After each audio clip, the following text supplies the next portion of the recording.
성령 강림 후 8째 우리에게 주시는 하나님 말씀 보겠습니다. 신약 누가복음 13장 18절로 21절까지 말씀입니다.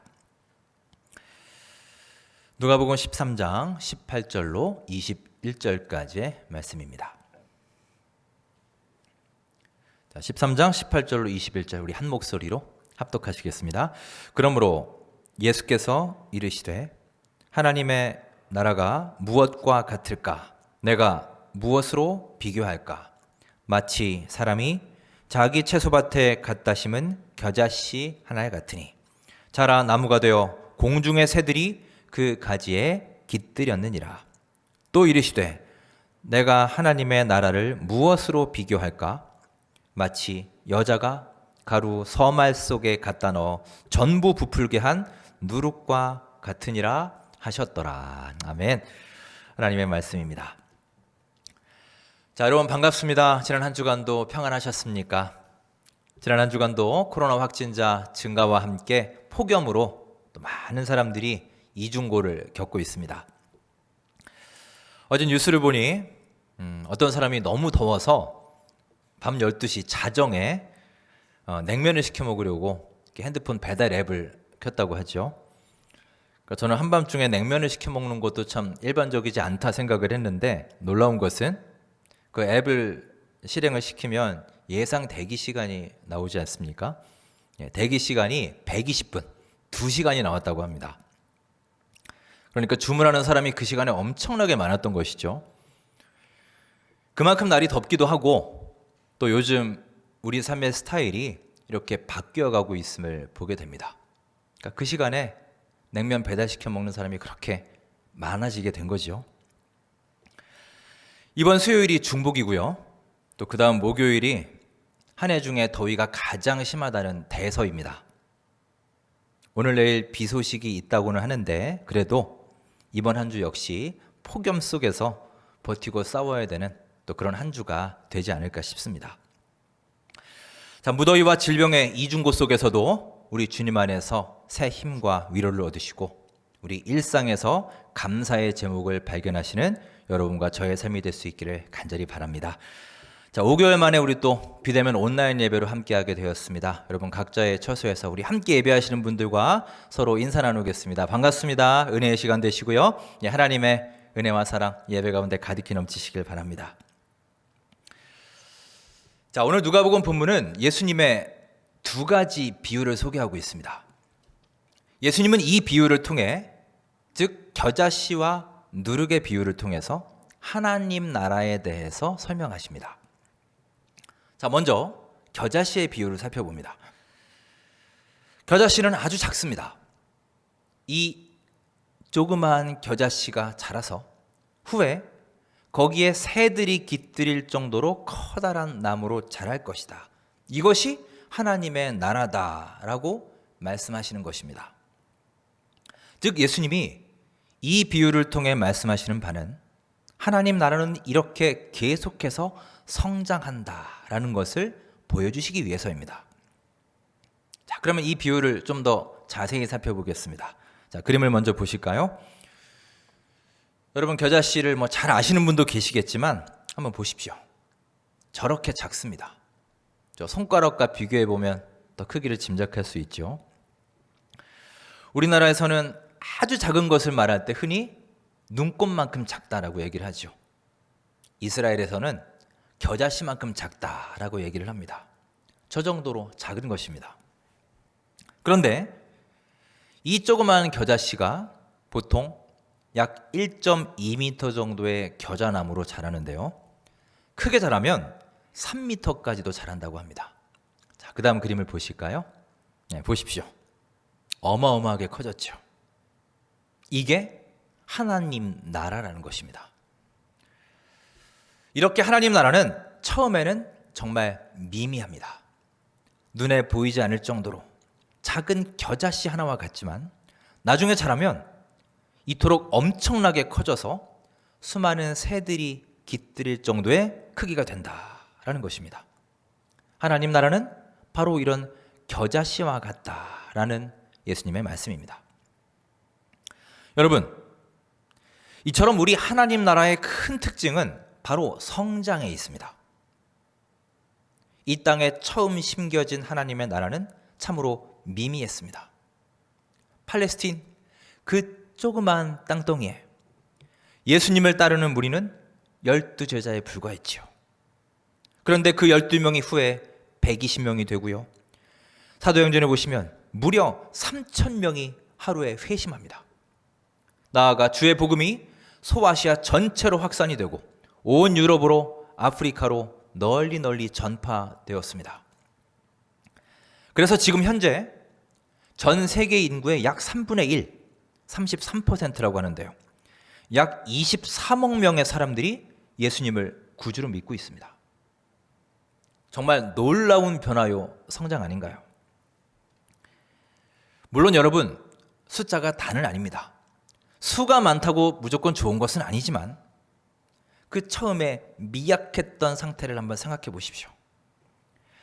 그 약했던 초기의 복음의 씨앗이 이렇게 크게 성장하여 전 세계로 확산될 수 있었던 것은요, 참으로 놀라운 성장력이 그 안에 내재되어 있음을 보여주는 것입니다. 이렇게 하나님 나라의 큰 특징은 그 놀라운 성장력에 있습니다. 언제부턴가 우리는 성장이라는 것에 대해서 좀 부정적인 이미지를 갖기 시작했습니다. 실제로 수많은 교회들이 지나치게 개교의 중심, 개교의 성장 정책에만 초점을 맞추었었죠. 그건 사실입니다. 하지만 여러분, 성장이라 함은 우리 신앙생활에 있어서 매우 중요한 요소입니다. 우리가 밥을 먹고 생활을 하고 운동을 하고 신체적인 성장이 중요한 것처럼 우리의 영도, 영의 말씀을 섭취하고 계속해서 자라야 하는 것이죠. 성장하지 못한다면 그것은 뭔가 심각한 문제가 있는 것입니다.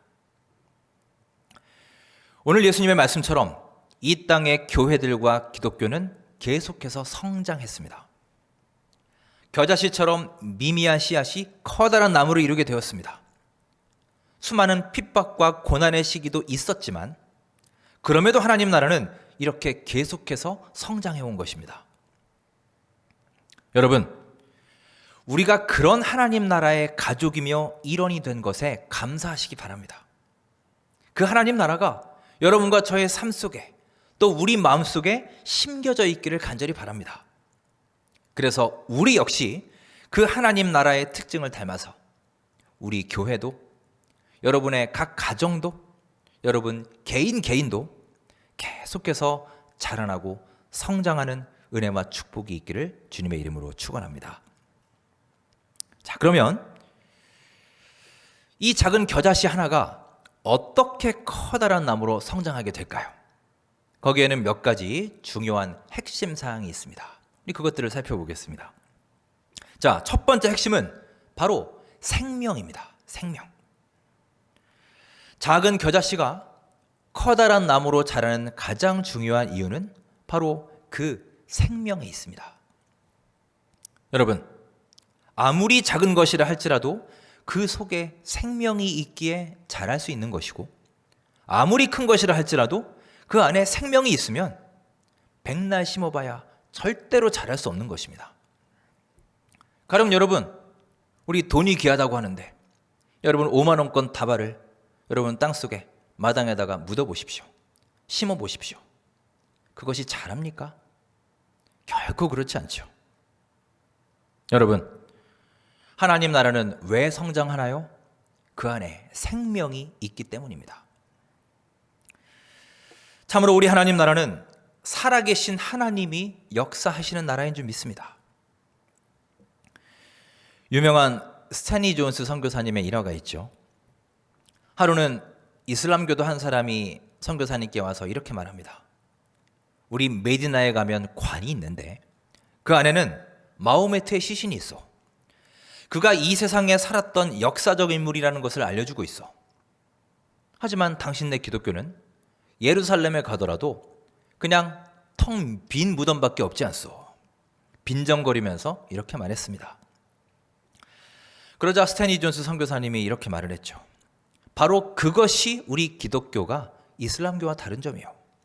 당신의 종교는 맨날 무덤과 시신을 통해 역사적 증거를 찾는 죽음의 종교지만 우리 기독교는 죽음을 이기고 부활하신 예수님을 믿는 생명의 종교라는 것이요.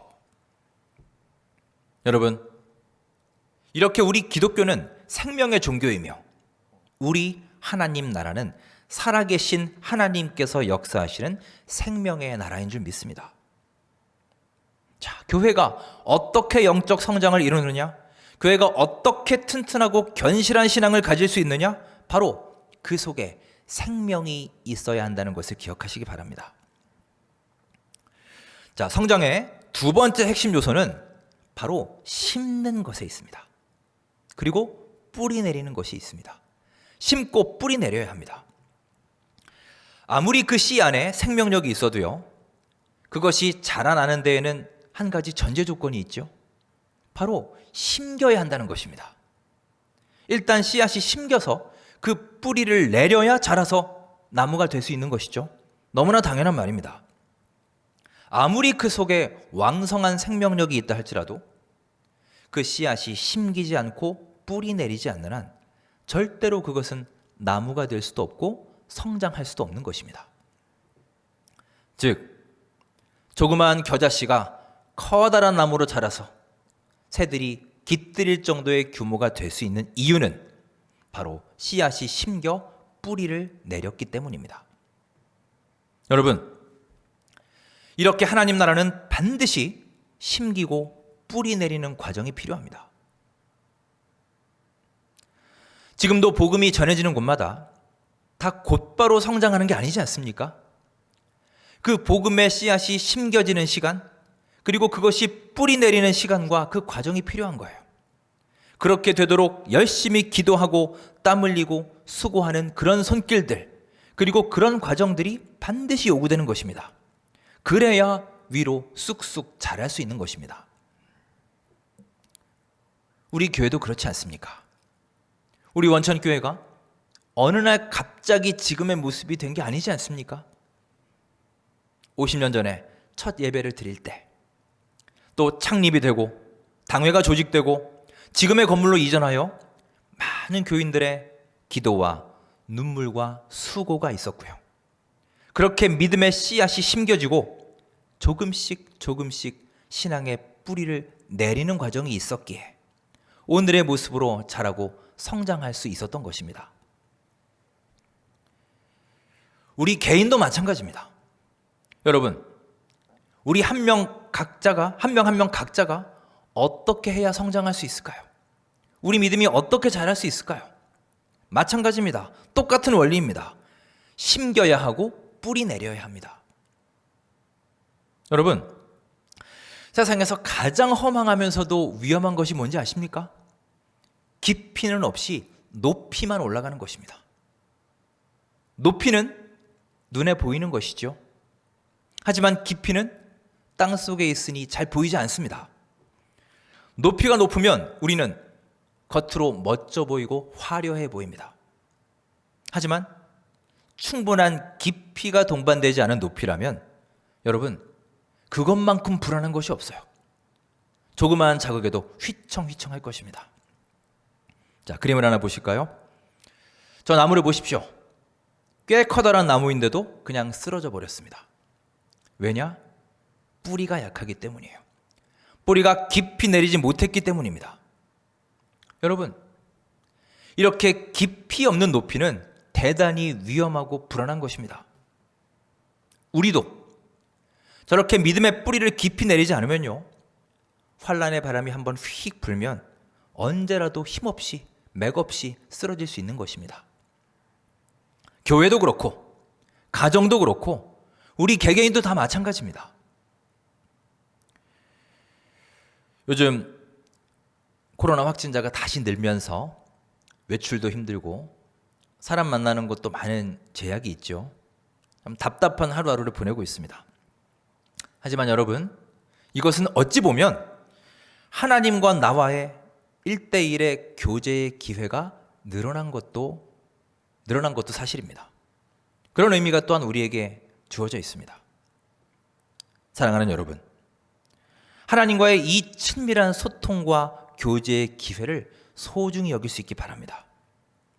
이 시간 동안 우리 하나님 말씀을 깊이 읽고 묵상하는 가운데 내 믿음의 씨앗을 성실하게 심으시고 또한 신앙의 뿌리를 깊이 내리셔서 겨자씨처럼 믿음의 커다란 성장을 이루어가는 여러분과 저의 삶이 될 수 있기를 간절히 바랍니다.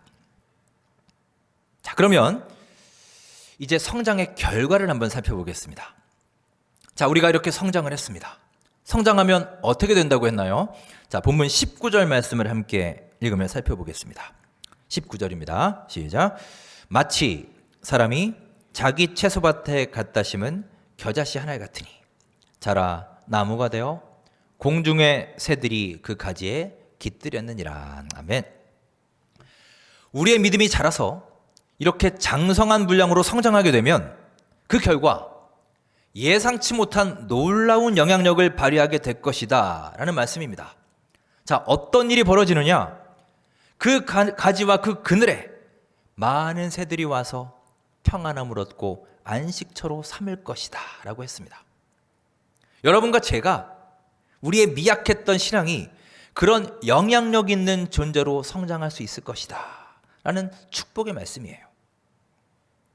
여러분, 우리 하나님의 나라는 바로 이런 나라입니다. 실제로 겨자씨처럼 미미하고 보잘것없던 나라가 점차 강성해져서요, 세계에 23억이나 되는 새들이 날아와서 그 커다란 나무에 깃들여서 쉼을 얻고 안식을 누리고 있지 않습니까? 얼마나 아름답고 얼마나 신비롭고 얼마나 위대한 나라인가요? 여러분, 저는 이 시간도 소망합니다. 우리 원천교회가 또 여러분 모든 각 가정이 이 겨자씨처럼 하나님 나라의 속성을 하루하루 닮아가고 매일매일 믿음의 성장을 계속 이루는 가운데 많은 새들이 와서 함께 여러분 안에서 쉼을 얻고 여러분들과 주님의 따뜻한 사랑을 나누는 은혜의 공간이요, 축복의 공동체가 될 수 있기를 주님의 이름으로 축원합니다. 자, 이어서 누룩의 비유를 살펴보겠습니다. 겨자씨 비유는 한마디로 작은 것이 크게 변화된다는 것이 핵심이었습니다. 즉, 겨자씨 비유는 하나님 나라의 성장, 특히 외적 성장을 강조하고 있습니다. 반면 이 누룩 비유에서 강조하는 것은 하나님 나라의 질적 성장입니다. 질적인 변화입니다. 자, 본문 21절을 함께 읽으며 그 내용을 살펴봅니다. 21절입니다. 시작. 마치 여자가 가루 서말 속에 갖다 넣어 전부 부풀게 한 누룩과 같으니라 하셨더라. 아멘. 예수님이 이 누룩 비유를 통해서 말씀하시고자 하는 말은 바로 이겁니다. 이 누룩은 아주 적은 양인데 그 누룩을 가루 서말 속에다가 넣었다는 거예요. 이 서말은 지금의 그 도량형으로 환산을 하면 약 22리터 정도 되는 양입니다. 22리터. 엄청나게 많은 양이죠. 그 적은 양의 누룩이 이 엄청나게 많은 양의 가루 안으로 들어가서 그 속에 침투해서 그것을 부풀어 오르게 한다는 거예요. 곧 질적 변화를 일으킨다는 것입니다. 여러분, 우리 기독교의 역사를 보면 한마디로 이렇게 들어가서 현장으로 침투하여 변화시키는 역사를 할 수 있습니다. 이게 우리 기독교의 아주 중요한 특징이에요. 마치 적은 양의 누룩이 서말의 가루 속으로 들어가서 그것을 부풀어 오르게 하는 것처럼 소수의 사람들이 담대하게 주의 복음을 들고 그 사회 속으로, 그 세계 속으로 들어갔습니다. 그래서 그들을 변화시킨 것입니다. 여러분, 우리 기독교는 역사적으로 세계 모든 문화권과 모든 지역에 침투해서 변화를 일으킨 종교입니다. 실제로 노예 해방 운동을 보십시오. 또 세계의 근대화 운동을 보십시오. 이 모든 것들이 다 기독교인들로부터 시작된 것입니다. 우리나라도 그렇지 않습니까? 기독교가 우리나라에 들어오고 나서 우리나라에 얼마나 많은 변화가 있었나요? 우리 사회 시간이나 국사 시간에도 배웠지만 한국 근대화의 결정적인 역할을 감당한 것이 바로 기독교입니다. 선교사님들에 의해서 각종 병원들과 학교들이 세워졌습니다. 세브란스 병원, 배제학당, 이화학당 이런 시설들이 세워졌고요.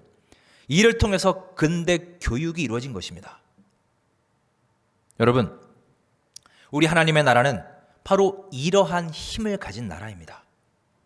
말로만 떠들어대고 구호만 외쳐대는 공허한 울림이 아니라 직접 이 사회 속으로 들어가서 질적인 변화를 일으키는 강력한 힘이 있는 나라가 바로 우리 하나님의 나라임을 깨달으시기 바랍니다.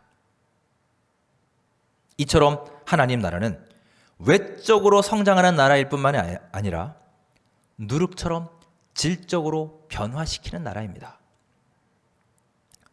저는 이 말씀이 오늘 우리에게도 적용되어서 우리 원천교회가 외적으로 성장할 뿐만이 아니라 질적으로도 성장하고 영적으로도 부흥하여 누룩처럼 이 지역 사회를 변화시키고 우리의 이웃들을 감동시키며 선한 영향력을 발휘할 수 있는 주님의 공동체가 될 수 있기를 간절히 바랍니다.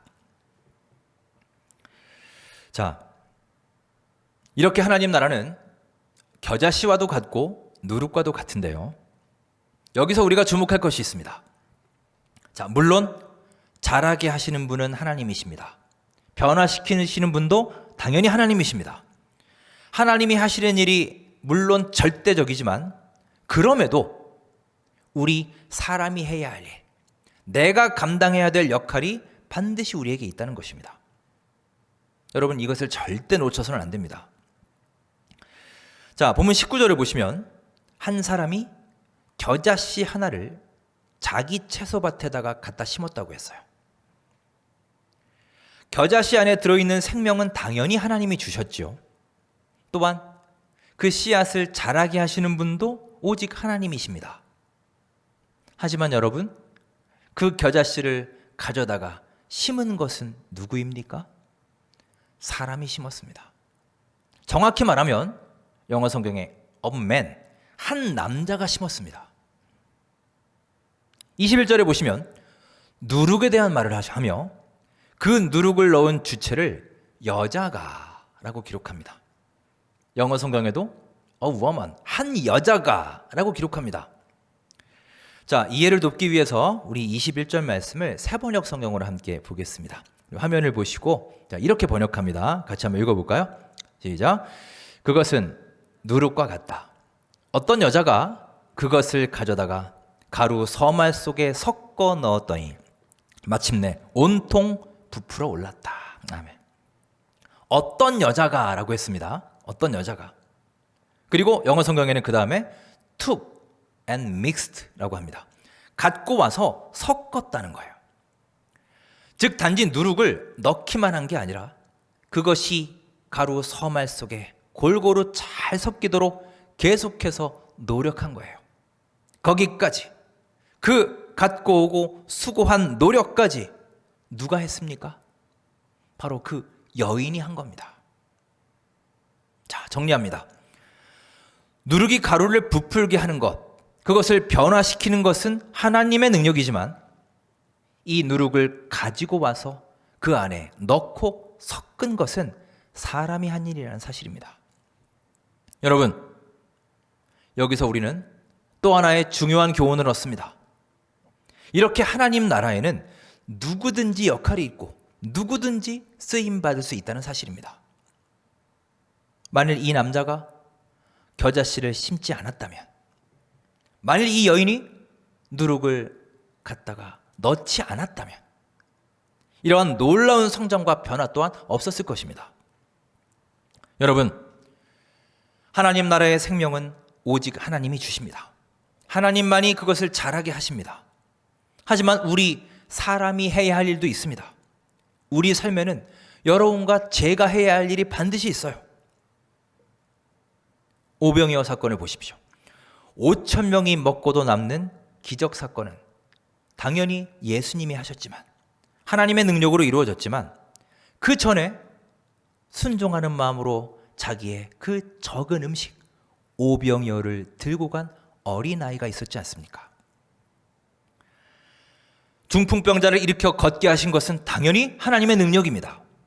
하지만 그 많은 인파를 해치고 지붕을 뜯고 침상을 내려서 예수님 앞으로 자신의 친구를 데려간 것은 4명의 친구들이 한 일입니다. 우리가 복음을 듣고 우리 삶이 변화하는 것은 하나님의 능력으로 가능합니다. 하나님이 우리의 마음을 열어주셔야 됩니다. 하지만 여러분, 우리 사람들이 복음을 전해야 하는 것입니다. 우리에게 해야 할 일이 반드시 있음을 이 시간 기억하시기 바랍니다. 사도 바울은요, 3번의 선교 여행을 통해서 총 70개 도시를 다녔고 무려 17,000km가 넘는 거리를 걸었습니다. 욕도 먹었습니다. 핍박도 당했습니다. 매도 맞았습니다. 광풍을 만나 죽을 뻔하기도 했습니다. 하지만 여러분, 이렇게 누군가 열심히 심었고 누군가 가져와서 잘 섞었기 때문에 이렇게 하나님 나라가 확장될 수 있었음을 기억하시기 바랍니다. 사랑하는 여러분, 우리가 오늘날 어떻게 복음을 믿게 되었습니까? 여러분은 예수님을 어떻게 알게 되었나요? 어떻게 우리가 이렇게 편하게 성경 보고 말씀을 듣고 예배할 수 있게 되었습니까? 저절로 그렇게 된 건가요? 아니요, 절대 그렇지 않습니다. 참으로 이름 없이 빚도 없이 이 땅에 복음을 전하고 핍박받고 순교당했던 수많은 사람들의 헌신과 희생과 열정이 있었기 때문입니다. 여러분, 저는 참으로 감사한 것이 있습니다. 오늘 본문에 씨를 뿌리고 누룩을 섞은 것이 누구인가요? 한 남자요, 한 여자입니다. 이름조차 나오지 않습니다. 누구인지 알 수도 없습니다. 그럼에도 불구하고 이들이 하나님 나라의 확장을 위해 쓰임받은 것을 우리는 봅니다. 여러분, 이렇게 하나님 나라는요, 뛰어나고 탁월한 사람들에 의해 확장되는 세계가 아니라 이름도 없는 무명의 한 남자, 한 여자에 의해서 오늘도, 지금 이 순간도 계속해서 성장하고 확장되어 가는 것을 기억하시기 바랍니다. 여러분, 여러분과 제가 이와 같은 하나님의 소중한 도구가 될 수 있기를 간절히 바랍니다. 이처럼 우리 원천교회가 또 우리의 모든 가정이 겨자씨처럼 계속해서 성장하고 누룩처럼 이 땅을 질적으로 변화시키는 귀한 주님의 공동체, 능력의 공동체, 사랑의 공동체로 성장할 수 있기를 주의 이름으로 축원합니다. 기도하겠습니다. 사랑의 하나님, 하루하루 하나님 나라를 생각하고 바라보길 원합니다. 연약한 저희들의 마음속에 하나님 나라가 심겨져서 겨자씨와 같이 생명력을 발휘하고 계속해서 성장하는 신앙으로 인도하여 주옵소서. 또한 누룩과 같이 그리스도의 선한 영향력을 발휘하여 이 지역 사회를 변화시킬 수 있는 능력을 허락하여 주옵소서.